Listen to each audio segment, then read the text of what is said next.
اچھا خورم صاحب، ایک آخر پولیٹیکل ورکر ہیں آپ، سیاست پہ پریکٹیکل سیاست کرتے ہیں،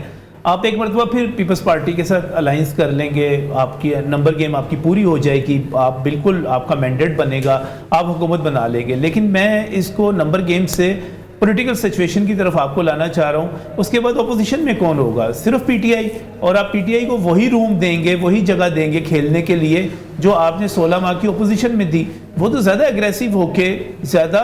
خوفناک ہو کے، زیادہ طاقتور ہو کے سامنے آئیں گے جب آپ کو معاشی مشکلات کا سامنا ہوگا، آپ ریلیف نہیں دے سکیں گے۔ اس چیز کو کس طرح دیکھتے ہیں آپ؟ جی، میں تو اپنی قیادت کو اپنی واضح رائے دے چکا ہوں کہ اگرچہ ہمیں ہر صورت پیپلز پارٹی کو وفاق میں حکومت بنانے دینی چاہیے، اور ان کو سپورٹ کا بھی جو ہے ہمیں یقین دہانی کرانی چاہیے کہ اگر کوئی نو کانفیڈنس کا ووٹ آتا ہے تو ہم ان کو سپورٹ کریں گے، لیکن بہتر یہی ہے کہ مسلم لیگ نون پنجاب میں حکومت بنائے اور مرکز میں اپوزیشن میں بیٹھے، تاکہ تبھی اس فاشزم کا اور پاپولزم کا جو آ رہا ہے اس کا ہم رستہ روک سکیں گے۔ آپ وفاق میں حکومت نہ بنانے کی تجویز دے چکے ہیں، بڑی بات ہے، یہ خبر ہے۔ میرا یہ خیال ہے کہ مسلم لیگ نون جو ہے وہ ایک بہتر رول قومی اسمبلی میں اپوزیشن میں رہ کے ادا کر سکتے ہیں، تاکہ ہمیں دیکھیں نا، آج ایک الیکشن ہو گیا ہے، اس رات ہی اگلا انتخاب شروع ہو جاتا ہے، تو لہٰذا میں آنے والے جو دن ہیں ان میں دیکھنا ہے، تو مسلم لیگ نون کی اسٹرانگسٹ پوزیشن یہ ہوگی کہ وہ پنجاب میں جس طرح اس کو عوام نے مینڈیٹ دیا ہے وہ حکومت بنائے، حکومت کرے، لیکن وفاق میں بھرپور اپوزیشن کرے۔ سر شہباز شریف صاحب جو ملاقاتیں کر رہے ہیں وہاں پر بھی یہی چل رہا ہے؟ جی، وہ تو تمام ممکنات کے لیے ابھی سے پیش بندی کر رہے ہیں، حتمی فیصلہ تو ابھی ہونا ہے۔ مطلب حکومت بنانے کے لیے کر رہے ہیں نا سر؟ جی تو ٹھیک ہے، وہ اس کی ہمیں اگر ہم سمجھتے ہیں کہ اس طرح جو گفتگوز کرنے سے ہمیں ایک ایسی میجورٹی آ سکتی ہے جس کی پاکستان کو ضرورت ہے کہ ایک مستحکم اور مضبوط حکومت فارم کر سکتے ہیں مسلم لیگ نون کی قیادت میں، تو وہ پھر ہم آگے بڑھیں گے اس پہ۔ اچھا خرم صاحب، ایک آخری چیز فرمائیے گا، کیونکہ ہم تھوڑا سا آگے کی طرف چلیں گے، آپ کو شکریہ ادا کریں گے، لیکن ایک چیز مجھے کمنٹ کرتے جائیے گا کہ آپ معاشی معاملات کے حوالے سے، خاص طور پہ انرجی اور دیگر اس طرح کے جو معاملات ہیں، اس پہ آپ کا ایک بڑا اچھا ہوم ورک ہے، تو اب کیا پاکستان کو چیلنجز آنے ہیں آئی ایم ایف کے ساتھ ڈیلنگ کے اندر؟ خاص طور پر جو ہے وہ لوگ توقع کرتے ہیں کہ آنے والی حکومتیں انرجی کی قیمتوں کے اندر کمی کریں، تو کوئی ایسا امکان پیدا ہوگا آنے والے دنوں کے اندر؟ تو جو بھی حکومت ہے، آپ کی ہے، پیپلز پارٹی کی ہے، یا پاکستان تحریک انصاف کی ہے، جس کی بھی ہے،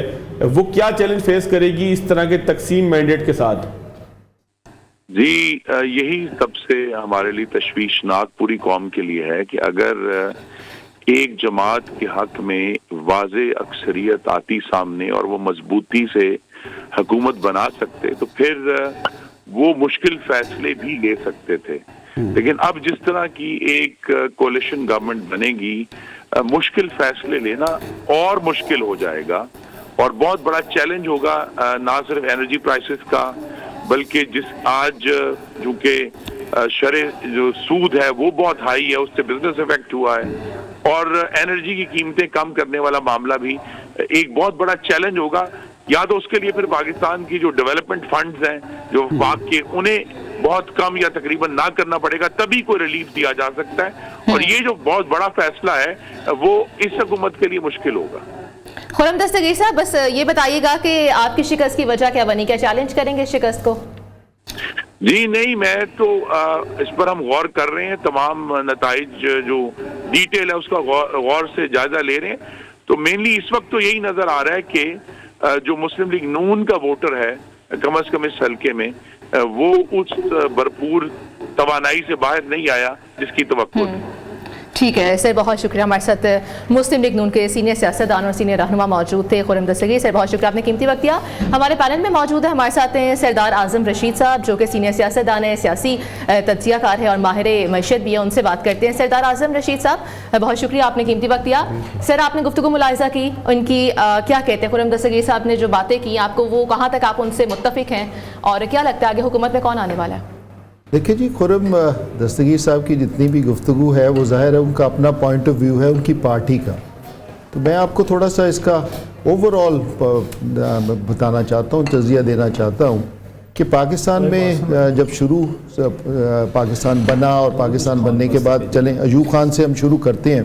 تو ایوب خان صاحب نے کیپٹلزم کی بنیاد رکھ دی اس پاکستان میں، جس کو کہتے ہیں سرمایہ دارانہ نظام۔ تو اس میں جتنے بھی وڈیرے تھے اور نیو بزنس مین تھے، انہوں نے آ کے وہ 22 فیملیز یا وہ 24 فیملیز جو تھیں وہ بنا دی۔ اب وہ بننے کے بعد ایک بہت بڑا کیپٹلزم ابھر کے آ گیا۔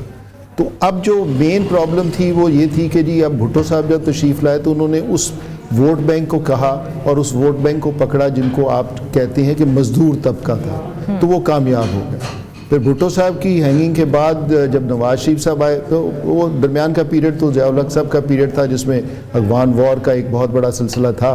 تو انہوں نے آ کے ٹریڈرز کو جو ہے وہ لیور کیا اور وہ ٹریڈرز نے ان کو سپورٹ کیا۔ اب ان جتنی بھی پارٹیز یہ دونوں تھیں، انہوں نے کبھی یہ نہیں سوچا کہ پاکستان جو ہے آگے کیسے چلنا ہے، جب پاکستان کے ٹرینڈز کیا ہیں اور کس طریقے سے پاکستان کا جو ووٹ بینک ہے اس کو کیپچر کرنا ہے۔ تو وہ جب یہ دونوں ناکام ہو گئے تو تیسری پارٹی پی ٹی آئی نے آ کے وہ جو گیپ تھا، وہ جو نیچ تھی، اس کو پورا کیا، اور اس کو پورا کرتے ہوئے جو ہمارا تقریباً 68% کے قریب لوگ 60 کرتے ہیں، ہم تقریباً 69.5% کے قریب یوتھ ہے ہمارا پاکستان میں، اور اوورآل ایک ٹرینڈ چینج ہو گیا۔ پوری دنیا جو ہے وہ انفارمیشن ٹیکنالوجی پہ چلی گئی ہے۔ آپ تعلیمی نظام دیکھ لیجئے، اوورآل اپنی لائف میں دیکھیے کہ کوئی ایسی چیز نہیں ہے جو آپ کو اب ڈیجیٹل نہیں نظر آتی۔ تو اس کا فائدہ اٹھاتے ہوئے وہ جو نیا ٹرینڈ تھا وہ انہوں نے کیپچر کیا، اور کیپچر کرنے کے ساتھ ساتھ وہ جو ہے وہ کامیاب ہو گئے۔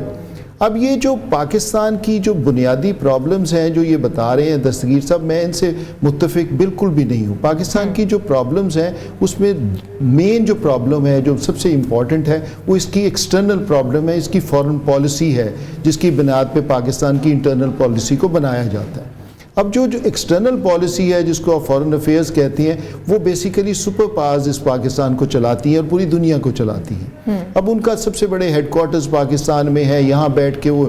رشیا کو دیکھ رہے ہیں، یہاں بیٹھ کے وہ انڈیا کو دیکھ رہے ہیں، ایران کو دیکھ رہے ہیں، چائنا کو دیکھ رہے ہیں۔ سو اس ٹرینڈ سے نکلنا بہت امپورٹنٹ ہے کہ کیا فیوریبل ہے پاکستان کے لیے کہ نہیں فیوریبل۔ اب ایک ادارہ ہے جس کو آپ سو کالڈ اسٹیبلشمنٹ کہتے ہیں اور ڈیپ اسٹیٹ کہتے ہیں، تو اس میں یہ کانسیپٹ ہے کہ جی وہ جو ہے امریکن انٹرسٹ کو لک آفٹر کرتی ہے۔ اب میرا جو خیال ہے کہ پی ٹی آئی کے لیے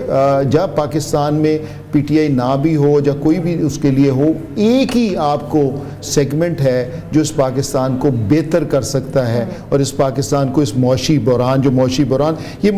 ایسے نہیں آتا۔ میں کیونکہ اس کا ظاہر ہے میں بہت سارے فائنینشیل انسٹیٹیوشنز میں رہا ہوں، انٹرنیشنلی بھی بہت سارا کام کیا، تو مجھے پتہ ہے کہ یہ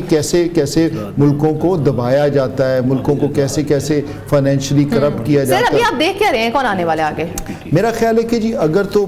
پی ٹی آئی کی کوئی بھی گورنمنٹ، چاہے پی ٹی آئی ہو یا کسی اور گورنمنٹ بنتی ہے، میرا خیال ہے کہ پی ٹی آئی کی ہی گورنمنٹ کو بنایا جائے گا۔ بہت مشکل ہو جائے گا کہ جو انہوں نے یہ جو ٹرینڈ شروع کیا ہے، جو سو کالڈ جو چیلنج بھی ہو گیا ہے، اس کو آپ انڈو کریں۔ میرا اپنا جو پرسنل ویو ہے کہ ہماری جو جوڈیشری ہے، جس کو آپ سپریم کورٹ کہتے ہیں یا لوور جوڈ، اس میں وہ ایک اہم رول ادا کرے گی آنے والے وقت میں، اور آپ دیکھیں گے after 13th of this month ایک اوور آل ٹرینڈ جو ہے وہ بدل جائے گا، اور اس میں جو ہے ایک پبلک پریشر جو ہے وہ کافی بڑھ جائے گا، اور ان کو بھی فیصلے کرنے ٹھیک ہے۔ پیچھے کچھ ٹائم ہی رہ چکا ہے، دیکھ لیتے ہیں کتنے دن پیچھے باقی ہیں، کیا